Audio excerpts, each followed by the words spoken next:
Oxford Group, the most prominent and largest Brazilian consulting company in the United States, for over 40 years, is proud to present the program Economy and You. Brought to you by Life Ferreira Araujo Law, 3 decades of experience in immigration in the United States.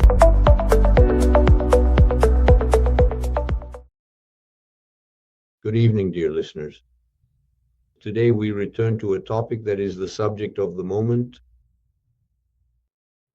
strategic metals, national security, the importance of metals for the future of humanity in general and Brazil in particular. We are pleased to have with us today our dear friend Wilson Borges, who is without a doubt one of the greatest Brazilian experts in the field of mining, and we will try to extract from him valuable information to help us understand the context of mining in the world in general and again in Brazil in particular. Wilson, thank you very much for being on our program. Good evening. I am the one who should thank you for the invitation. It is a great pleasure to be able to participate with you.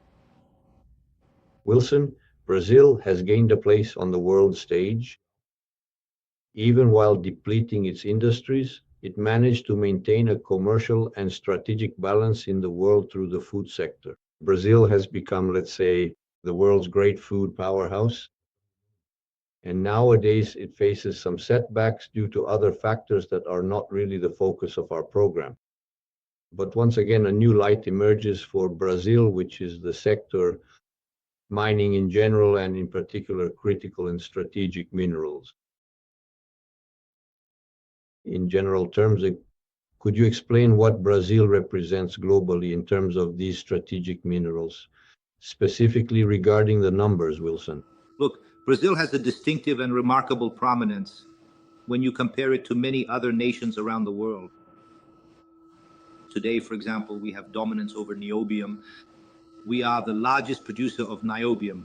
We dominate the niobium supply chain, which is, without a doubt, one of the most representative minerals in our country today. We also have Brazil is a country with significant production of other strategic minerals such as nickel, copper, and even gold. So Brazil has a very large mineral diversification. In addition to large and very powerful reserves, Brazil manages to set itself apart from other countries by producing practically all strategic minerals right here within its national territory. So this makes a big difference compared to other nations. And then comes the question that Brazilians have in mind, and even more so, the rest of the world. Is Brazil prepared to become one of the main players in the field of critical and strategic metals, including rare earths? Look, our main advantage is our reserves. So today we have the second largest rare earth reserve in the world, which is actually here in Goiás. But the biggest problem is that we only produce the concentrate. We do not have control over the industrial chain, which is the separation of this concentrate, these oxides, a process that greatly increases the added value of these elements. But in addition to that, we still have the issue of legal uncertainty. Our legislation changes a lot. There are several bills being processed in Congress. Thank you. Proposing changes, the creation of agencies and state controls. So this ends up creating a certain expectation among investors. But in terms of reserves, we have a significant reserve, but obviously that alone will not guarantee this global prominence, this geopolitical dominance for Brazil. We need to industrialize, we need to achieve scale, and we need to have more legal certainty and less bureaucracy. In this area of legal uncertainty, unfortunately, agriculture has set a bad example for the world. Brazil changed its policy regarding the agricultural sector and undermined the success that had been achieved in agriculture. Today, more than half of the sector is in bankruptcy or insolvency, which has greatly weakened Brazil's position. In the medium term, this affects the issue of global food security. Do you believe that in the area of metals, where in fact Brazil has what is essential, it has the product, Apparently, Brazil is first or second in most of the world's reserves. What is it that? Can you go a bit deeper so we can understand what is missing in this regulation? What path would Brazil need or should take in order to transform this mineral sector into a major strategic strength for Brazil in the global arena? What is really missing is the political aspect, a truly efficient national policy that can provide this legal certainty. So you have to also work on investment in mineral research and also have support in financial matters because you can't control a supply chain without industrializing. So first we need to have mines that truly have a solid long-term reserve, mines for any type of ore, whether it's rare earths, lithium, copper. These reserves need to be real, they need to be profitable, and they need to be licensed in a shorter time frame. Today, it takes us 10 to 15 years to get a project up and running here in Brazil. So this time frame is much too long. It needs to be reduced, and the government shouldn't keep creating these obstacles. Legal ones every day, a new bill. Today, we have more than 600 bills, legislative projects moving through Congress that are unfavorable to mining. So this really gets in the way. So what really needs to happen is for the government to support this sector, at least be more agile, make regulatory decisions more quickly, and also invest in industrialization. Without industry, we won't be able to do it. In fact, to add value, to truly industrialize. Today, Brazil is an exporter of commodities. And for the country to reverse this situation, it also needs to create a strong industrialization chain for these products within the national territory. There are reports here in the United States that BNDES has opened a $10 billion line of credit or something similar to encourage this sector. Does it exist? How does it exist? How can investors, including foreign ones, access these credit lines? Or is it only national producers who can make use of these funds? Look, BNDES really does have these investment lines, but of course they come with a lot of criteria and many requirements. And the biggest challenge sometimes is the guarantee. The small and medium-sized miner, they usually, when mining is high risk, you end up spending 7 years dispersing significant amounts, making considerable investments, and you have no cash flow. So these projects, sometimes these financings are more focused on the exploration phase. For you to conduct mineral exploration, you won't be able to do it with less than $10 million to make any project feasible. Then in the part, you start to get to know the assets, start to learn a bit about the resources, the reserves. So these terrace projects, for example, are projects that usually have a budget, a capex of around $600 million. So getting access to this capital is very difficult. You need a lot of guarantees.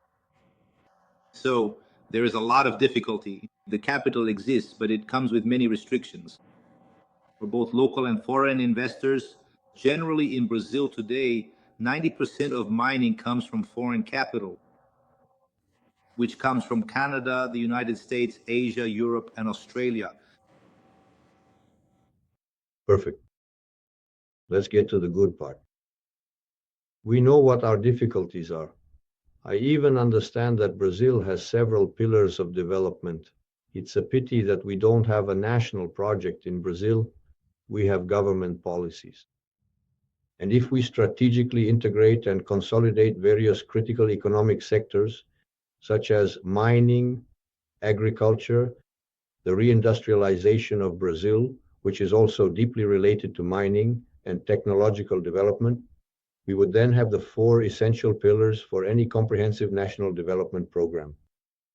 Hopefully, these will be included in the programs that the presidential candidates will defend instead of us sticking to populism, welfare populism, right? But Brazil has the vast natural reserves. It has the necessary resources, and this is certainly a very important and crucial factor to consider so that we can really understand the true importance of these products. For example, how niobium or rare earths are absolutely essential and indispensable to the economic development of the entire global economy as a whole. Look, Today, the world is very technological.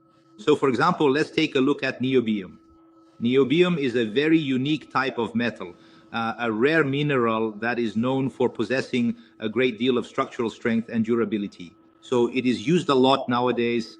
It has various applications, including in weapons and missiles. Just imagine there are hardly any wars happening.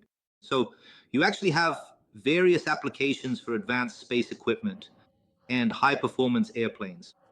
In short, anything that requires, when you use niobium, just a little bit of niobium in the manufacturing of a car, for example, in a car chassis, just so you have an idea, it can reduce its weight by up to 30%. So that's the importance of this alloy, this metal. Rare earths are the same thing. Rare earths are used for large magnets, major components of technology. This includes advanced processing equipment, high resolution cell phone screens, large television screens, specialized therapy equipment, and sophisticated CT scanners used in hospitals. When you take, for example, niobium itself, there are many applications that we don't even imagine in our daily lives. And most importantly, for example, take copper. Today, what we see the most are AIs. AIs, in fact, are giant data centers that consume a lot of copper and many electronic components. So today, our global copper production does not meet the global demand for the next 30 years. So we don't have enough deposits in the world today to meet this demand for copper over the next 30 years. So this gives you a sense of scale to understand the mining scenario. Wow. So that means we might experience growth gaps due to the lack of necessary strategic minerals for that, right? Isn't that so? Exactly. Because it takes 10 to 15 years for a project to mature. Just imagine. If you start producing copper 10 years from now, you started today, and only in 10 years will you begin. So today's consumption, due to technology, innovation, electrification, the world today is electrified, right?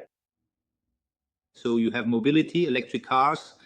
So this is a trend that can't be stopped anymore, right? And to make this change toward the energy transition, it's mining. It's only possible through mining, because the energy transition will only happen with mining, with the minerals that are available in the environment. Obviously, it has to be done responsibly with great care. But mining today, the essential nature of mining in the future, is as important as food security. So would you say that our reality in the near future is like this? It is based on a tripod of energy, mining, which energy depends on and is necessary for, and of course, technology like AI and so on. And how do you see Brazil in this context? Because we have abundant, clean, and renewable energy. We have minerals available in our territory, right? Perhaps we haven't invested enough in the area of technological development and in preparing people. The structuring of this tripod, they say we have skilled professionals, but they are neither being found nor utilized where they are needed. But the big question for the Germans, I think, is that if they were to set up their platform in Brazil, they would have to bring a good number of people from abroad, because education in Brazil is modest, to put it politely, in this regard. But let's get a bit more into the mining part.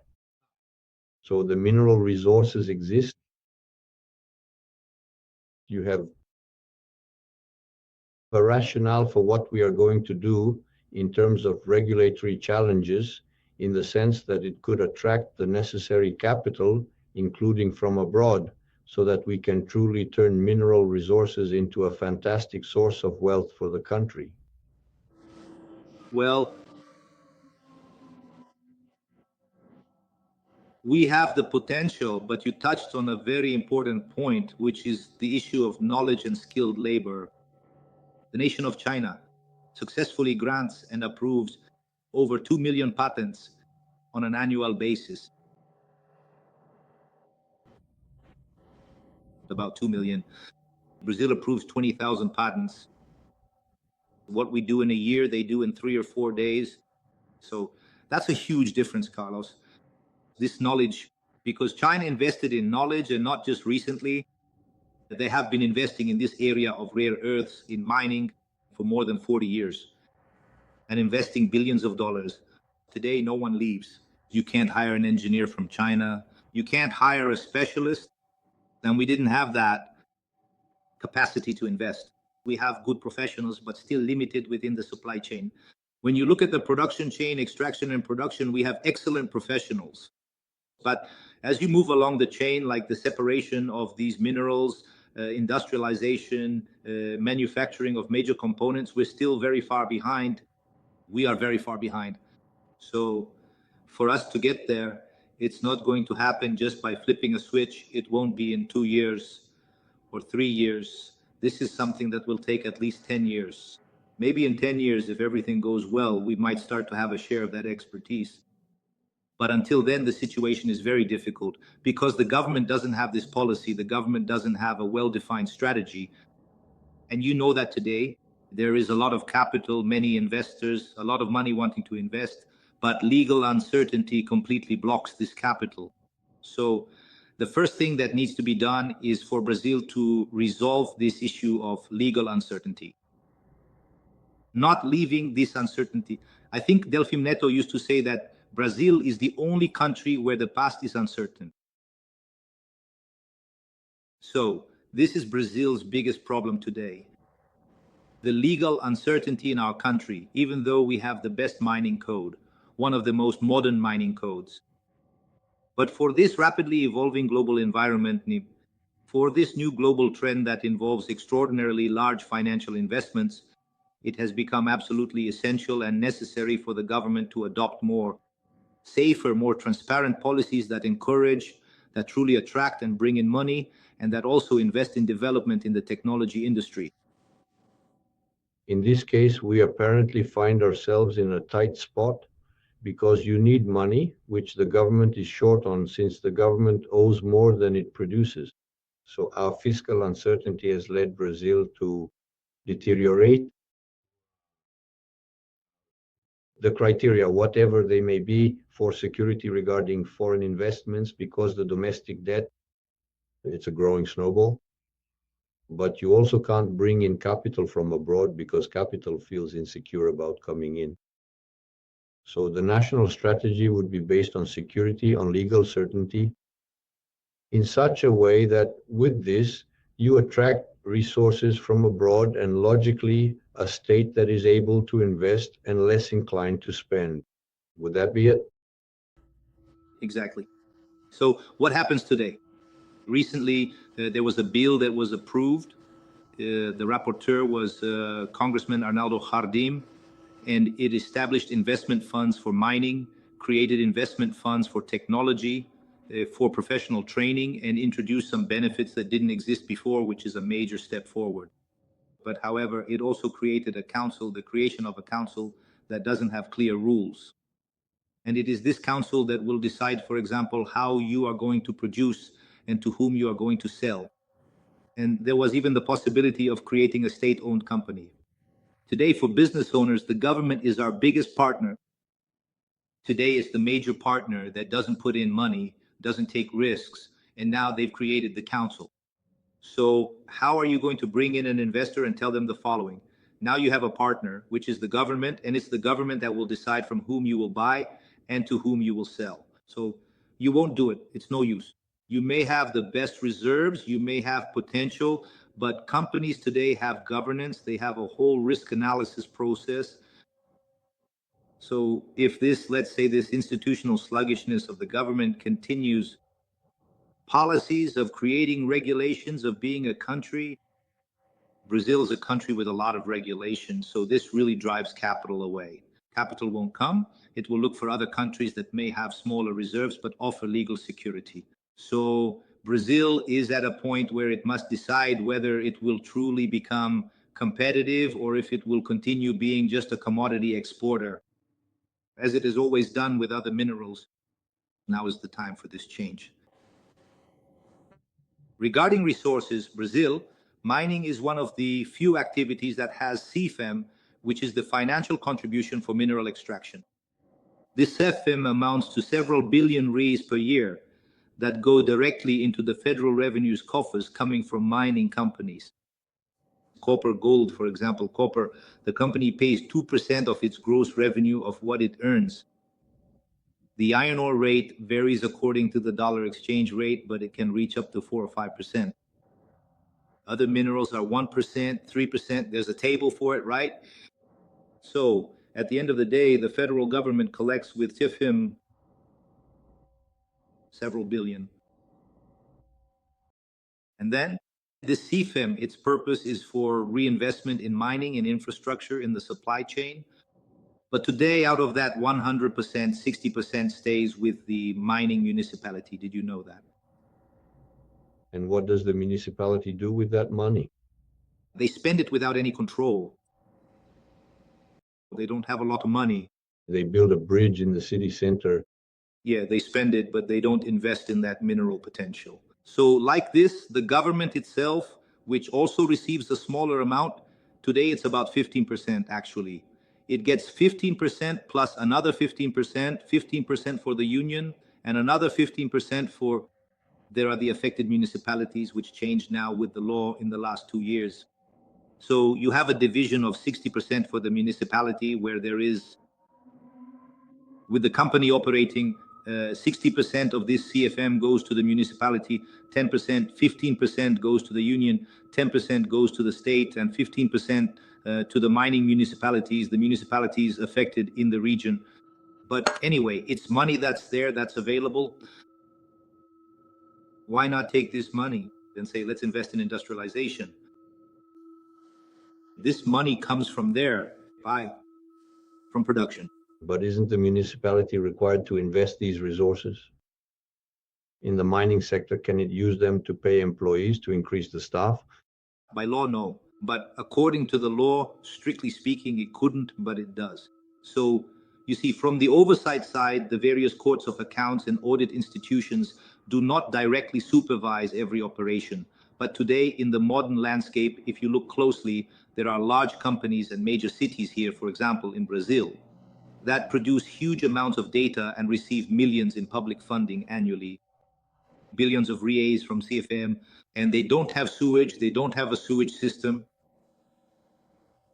They have a low quality of life and nothing happens. So mining puts in the money, but the person who manages the funds, the mayor, the deputy mayor, in short, the authority, does not properly allocate these resources to the sector. And then sometimes mining gets a bad reputation because it only leaves holes, only brings environmental liabilities. But no, during the process, during the boom period, there are plenty of resources. The problem is that the state, the public authorities, do not invest these resources properly in education, in preparing for another type of economic development after mining, in structuring the supply chain after mining, because mining has a capacity.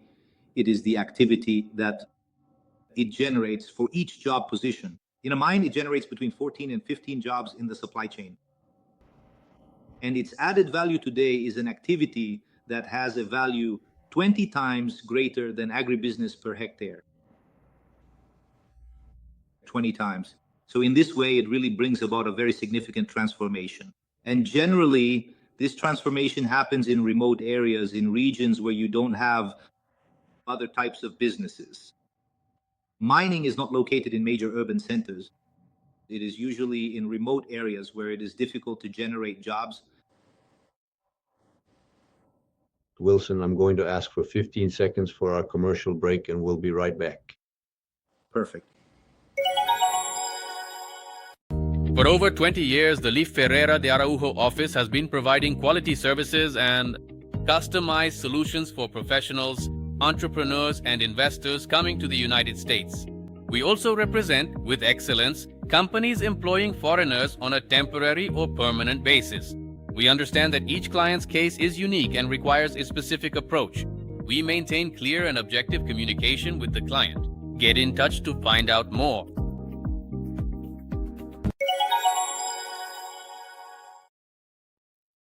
Let's go, Mr. Wilson. Let's look at the academic side. Within our university, which is the Brazilian University, we are very well endowed with resources. And the development of the humanities at the university is outstanding. That is, we have thousands of professors and tens of thousands of students in the humanities field. In the technological area, we have centers of excellence. You mentioned that China creates 2 million patents a year. This stems from China's scientific sector. How is our academic sector doing? When it comes to technology and minerals, Look, our academic sector wouldn't be much different due to the lack of incentives and support. To create, to learn, to develop, you need a lot of investment in this area. This technological area is very expensive. So we're not in a good position, let's put it that way. There are some centers in some federal universities that within their scope are conducting those studies. This part of separation, we already have this first stage of the concentrate. You can even find some studies, some projects, small laboratories. Today you have Ceci itself, Sinai. From Santa Catarina, there's a project in Minas Gerais, Megbras, I can't recall the name right now, which is, let's say, currently the most advanced rare earth laboratory we have. But there are also other companies, for example, today, in the case of gold, we have a gold refinery here in Brazil that does the same refining process. You have niobium, and we also have the industry, highly technological with CDMM selling niobium, not just as raw material, but tailored to the specific application needs. So we have certain specific sectors and regions that have made significant strides and progressed further in terms of technological development. But other areas are still very much at the theoretical research phase within universities or academic institutions, and they currently lack the necessary infrastructure for large-scale laboratories or industrial facilities. At the federal level, it is clear that this specific area of advanced technological expertise is actually very widely spread out across the entire country today. Today, there are about 15 centers of expertise, but sometimes they don't communicate with each other, you know. So we need to bring these centers together so that we have a unified direction, because each one follows its own path, its own ideology, its own schedule, depending on its own budget. So right now you don't have. Recently, the government announced the creation of we have CETEM, the Technological Center for Mining, but it's scattered. There's no convergence.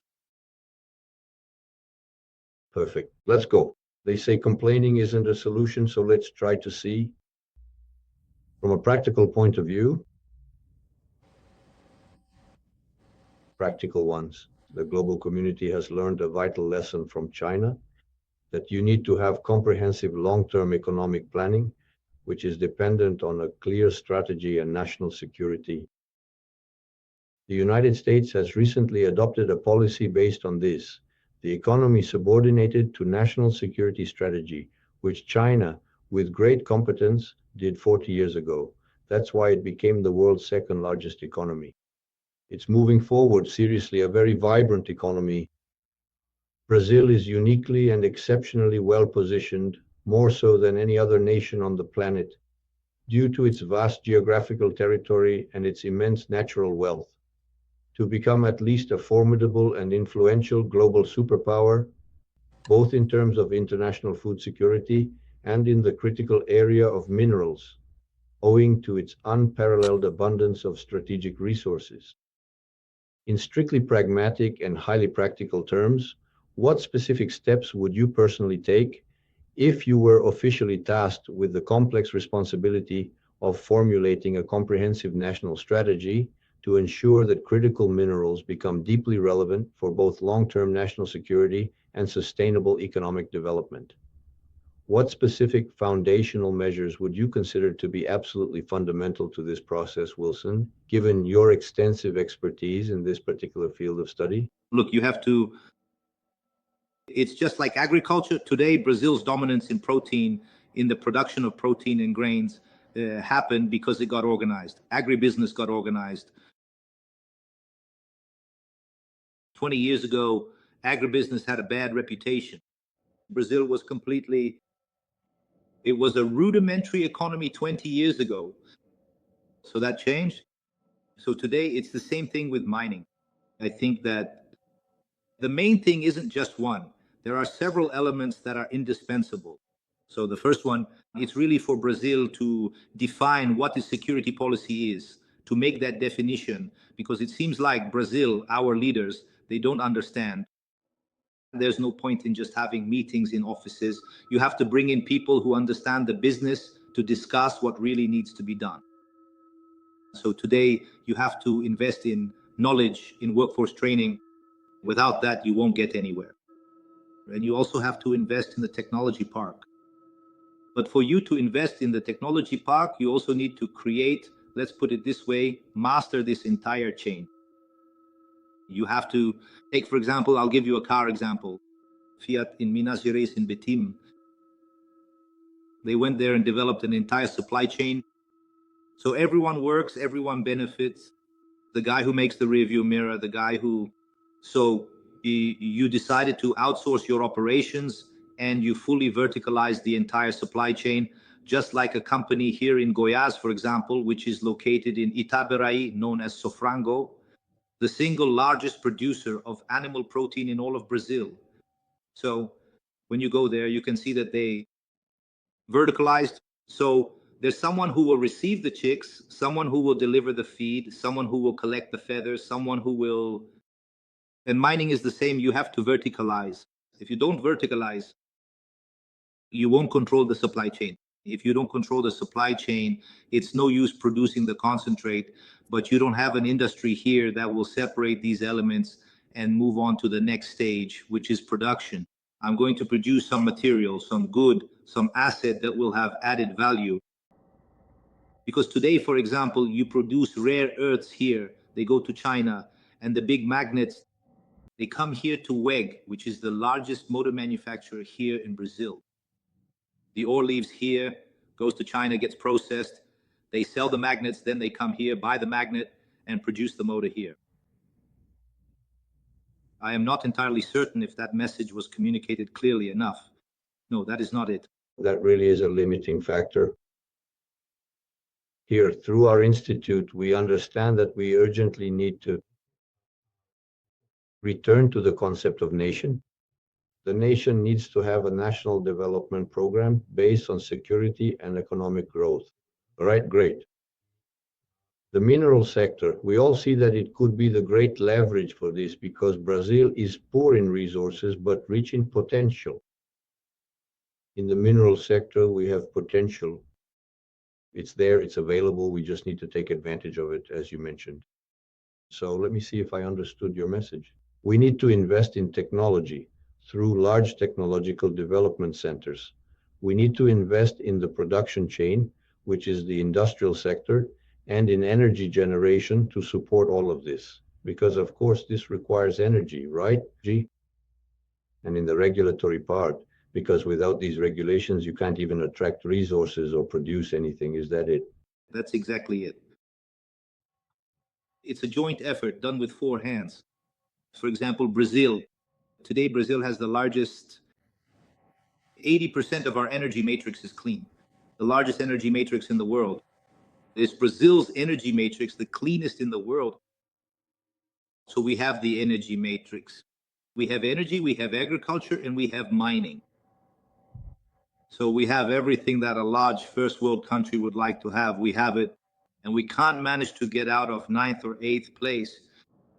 So really, Brazil truly needs to review this policy, this national policy of growth and development, focusing on, in my opinion, on these three pillars: energy, agriculture, and mining. Wonderful. Well, as a Brazilian who has never really lived abroad, Brazil never left us. And as an eternal optimist, I believe we can and must get there. I continue to believe in the country. What message would you give to our listener? Wilson, with your experience, with your background, how would you close this interview by speaking to a national and international audience, especially in the mining sector? Mining is there are still some societal barriers regarding the role of mining, but I would say that the future of the world depends on mining. The essential nature of mining, because everything that exists in the world comes from nature, it is extracted from nature. And mining is the first sector that intervenes in the environment. And sometimes this generates a lot of ideology, a lot of resistance, many discussions and restrictions. And mining operates in a very targeted way. Today, the environmental footprint of mining is 5% of the territory. Look, it occupies 5% and adds value in the billions, even trillions.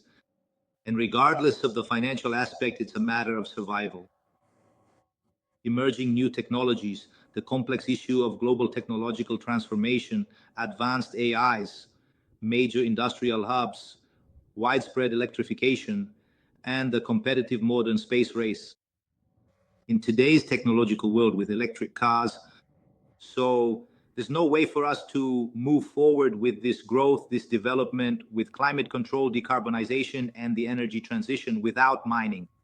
So mining is life, mining transforms, and responsible mining, it operates in a responsible manner. In fact, it's the most regulated sector, the most taxed, and it's a sector that has to close down its economic activity. In the end, it has to close the mine. So it is an absolutely fundamental and indispensable activity for the survival of the human race, in my own personal perspective. Therefore, mining truly needs to be universally regarded as being absolutely essential to our very survival. And finally, looking ahead, how do you see Brazil implementing the necessary and correct measures over the next decade when we compare its progress to the rest of the world? I see it with quite a bit of, in a positive way, because there are many people who want to make this happen. There is a major movement from representative entities like IBRA, CNI, and BPM, which are our institutions here. They defend the mineral sector together with the deputies themselves. And now the FPM has been created, which is the Parliamentary Mining Front. So the sector is getting organized. Just as agribusiness organized itself, the sector is also getting organized. Mining has always been very scattered. It never worked in a strategic way. And now we are seeking this unity to work together on this. I view this situation very positively and with immense optimism, having great expectations that in 10 years' time, Brazil will become a leading global reference point and hold a much better position. This will be possible so that this vital union between agribusiness, mining, and energy, combined with all the vast natural wealth we have here, including our favorable climate, can flourish if we truly commit ourselves to working with the utmost responsibility and strategic vision for the future. Without wanting to keep adding bureaucracy, but instead to truly see the country as it needs to be seen, to look at it with a business-oriented developmental perspective, both from the public sector, the ministries, the public prosecutor's office, the judiciary, and to really focus on the development of our country for the next 10 years, so that we can truly put an end to the level of poverty that exists in Brazil today, over 30 million people. To ensure that these people have job opportunities, to integrate them into these emerging markets such as mining and water, so as to improve the quality of life for the population, and also to elevate our country's growth to a new level. Wonderful. Thank you very much, Wilson. Thank you for your participation. It was, of course, with all your sincerity and knowledge, this sharing of concerns and the structuring of potential solutions is extremely useful. We will return to this topic in the near future to further delve into some of the points you raised so well. Thank you very much. We are at your disposal. Congratulations on the program. Thank you. Thank you, Wilson. Well, gentlemen, once again, we had a program with a pragmatic perspective from someone who works in the sector and can contribute, certainly the mineral sector, so that we can have the Brazil we all dream of. A prosperous Brazil with the population participating in its wealth. And truly that it may have an important place in the world, a world that is increasingly demanding common sense in its political process. Thank you all. We will be back next week with a good and well-guided program for the benefit of our listeners. Good night to everyone.